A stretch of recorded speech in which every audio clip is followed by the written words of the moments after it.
خواتین و ذات پروگرام دین و دانش میں آپ کا ایک بار پھر خیر مقدم کرتا ہوں. ہم گفتگو کر رہے ہیں روزے کے مقصد کے بارے میں اور وہ معاملات جس سے وجہ سے روزے کا مقصد خراب ہوتا ہے اور ہم اس کی روح کو چھوڑ کے اس کے ظاہر پر اور اسی طرح سے دیگر عبادات میں بھی ہم سے جو غلطیاں ہوتی ہیں.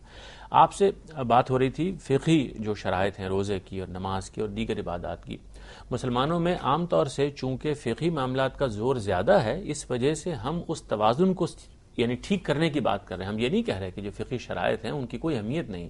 میں چاہتا ہوں آپ اس کی وضاحت فرما دیجئے کہ دین میں کس چیز کا کتنا وزن ہے، یعنی مقصد، اس کی غایت، قرآن مجید میں جو اس کے بارے میں بیان ہے اس کی اہمیت چونکہ کم ہو گئی ہے اس وجہ سے ہم اس کے بارے میں ایمفیسس اپنا بڑھا رہے ہیں. اس کی میں چاہتا تھا آپ کچھ دیکھیں، ایک بڑا پرابلم یہ ہمارے مسلمانوں میں پیدا ہو گیا ہے کہ وہ اس بات کو ریئلائز نہیں کرتے کہ جو اصل دین ہے نا، چاہے وہ حکم ہو چاہے وہ روح ہو، اس کو اللہ تعالیٰ نے خود ذمہ لے کر اپنے کلام میں بیان کیا ہے اور نبی صلی اللہ علیہ وسلم نے اپنے عمل میں سنت کے ذریعے سے جاری کر کے اس کو واضح کر دیا ہے. اصل دین یہی ہے. جب میں کہتا ہوں اصل دین تو اس کا مطلب یہ ہے کہ اصل عمل کرنے والے اعمال اور ان کے پیچھے روح اس میں بیان ہوئی ہے. ہمارا مقصد اصل میں یہ ہونا چاہیے کہ ہم اس دین کو سمجھیں، اس پر غور کریں.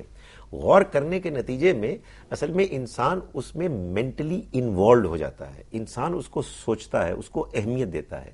باقی ظاہر ہے کہ بعض چیزوں میں اللہ نے آزادی رکھی ہے، گنجائش رکھی ہے، حالات کی تبدیلی کے لحاظ سے اس میں کچھ فلیکسیبلٹی بھی ہے.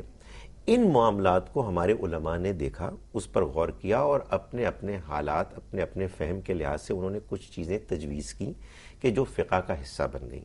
ہمارے ہاں ظاہر ہے کہ لوگ کسی نہ کسی فقہ کے ساتھ متعلق ہو جاتے ہیں. اگر وہ ان تفصیلات میں کسی ایک فقہ سے متعلق ہوتے ہیں اور اس کو سمجھ کے اختیار کرتے ہیں، کوئی حرج نہیں. جو بات بتانی پیش نظر ہے وہ یہ ہے کہ یہ فقہی اختلافات اور ان کی تفصیلات اصل دین نہیں ہے. یہ تو دین کی فروعات میں کہیں جا کے ان کا مقام ہے. اصل دین وہ ہے جو قرآن اور سنت میں بیان ہوا ہے، جس پر عمل ہوا ہے. اس کو سمجھنا، اس پر عمل کرنا، اس پر غور و فکر کر کے اس کی اسپرٹ کو اختیار کرنا اصل دین ہے کہ جس کے نتیجے میں ہم اللہ کو راضی کرتے ہیں اور اپنا تزکیہ کرتے ہیں، جس کے نتیجے میں ہمیں انشاءاللہ آخرت میں کامیابی ملے گی اور اسی پر عمل کرنے کے نتیجے میں وہ سارا اجر و ثواب ہے کہ جس کو نبی صلی اللہ علیہ وسلم نے بعض روایات میں ثواب اور فضیلت کے لحاظ سے بیان فرمایا. یعنی ہم نے دو باتیں خاص طور سے اسٹیبلش کی. یعنی ایک بات یہ ہے کہ دین میں کسی عمل کو کرنا اس طریقے پر ہی اچھا ہے جو قرآن مجید میں بیان ہوا ہے، اور اس میں جو حضور نے جس طرح اس پر عمل کیا، جس کو غالباً یہ اسوہ نبی صلی اللہ علیہ وسلم کہا جائے کہ جس طرح حضور نے اچھے سے اچھے طریقے پر اس پہ عمل کیا ہے، اس میں جیسے بیان ہوا روایات میں اور ہمارے فقہا نے بھی اس کو بیان کیا ہے، اس کو فالو کرنا. لیکن پیش نظر اس مقصد ہی کو ہونا چاہیے بجائے اس کے کہ اس کے اندر حصول ثواب کا یقیناً عنصر ایسا ہی ہونا چاہیے. اور دوسرے یہ میں آپ سے پوچھنا چاہ رہا تھا کہ جو ہم کہتے ہیں تقوی حاصل کرنا، تو تقوی حاصل کرنے سے جو دین کا اصل مقصد بیان ہوتا ہے تزکیہ، وہ کیسے جوڑتا ہے؟ دیکھیے، بات یہ ہے کہ انسان کا جو تزکیہ ہے وہی دین کا اصل مقصود ہے. قرآن نے یہ بتا دیا کہ انسان آخرت میں کامیاب ہی اس صورت میں ہوگا کہ جب اس نے اپنا تزکیہ کر لیا، یعنی اپنے اعمال کو سنوار لیا، نکھار لیا اور اپنے اندر کی کمزوریوں، خرابیوں، غلاظتوں کو دور کر دیا. ہم اس دنیا میں اللہ کی طرف سے ایک امتحان کی غرض سے آئے ہیں. ہمارا امتحان یہی ہے کہ ہم اپنے اندر کی کمزوریوں اور خامیوں کو دور کریں اور اپنے اعمال کو، اخلاق کو سنواریں. یہی تزکیہ ہے. ہم جب اللہ کو اپنے پاس موجود مانتے ہیں اور اس احساس کے تحت زندگی گزارتے ہیں اور حدود کو ملحوظ رکھتے ہیں، اخلاقی دینی حدود کو، جو تقوی ہے، تو اسی کے نتیجے میں ہمارے اعمال، ہمارے اخلاق سنورتے ہیں، ہمارا تزکیہ ہوتا ہے، ہم برائی سے دور رہتے ہیں.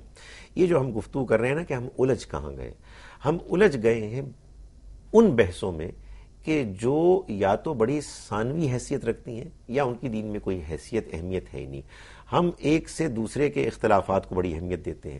ہم اعمال کے ان ظاہری پہلوؤں کو بہت اہمیت دینے لگتے ہیں کہ جن کی دین میں وہ حیثیت نہیں ہے کہ جو حیثیت ان اصل احکام کی ہے کہ جن کو قرآن سنت میں بیان کیا گیا، اور اس اصل روح اور مقصد کی ہے کہ جس کا حصول ہی اصل ٹارگٹ ہونا چاہیے، اصل نصب العین ہونا چاہیے۔ اچھا، یہ بات کہ روزہ اس پہلو سے کہ دین کا مقصد اگر تزکیہ ہے تو اس کو حاصل کرنے کے لیے جو حیثیت روزے کی ہے غالباً شاید کسی اور عبادت کی نہیں ہے، کیونکہ اس میں انسان اس تربیتی مشق سے گزرتا ہے، اس کو اپنے آپ کو بہتر سے بہتر کرنے کی۔ جیسے میں نے گزارش کی کہ ہمارے تو ان پروگراموں کا میں نے یہ ارادہ کیا تھا، اپنے ناظرین سے بھی کہوں گا کہ مجھ سمیت ہم سب لوگ یہ کمٹ کریں، یہ ریزالو ہو ہمارا کہ اس رمضان سے ہم کچھ نسبتاً بہتر انسان بننے کی کوشش کریں گے۔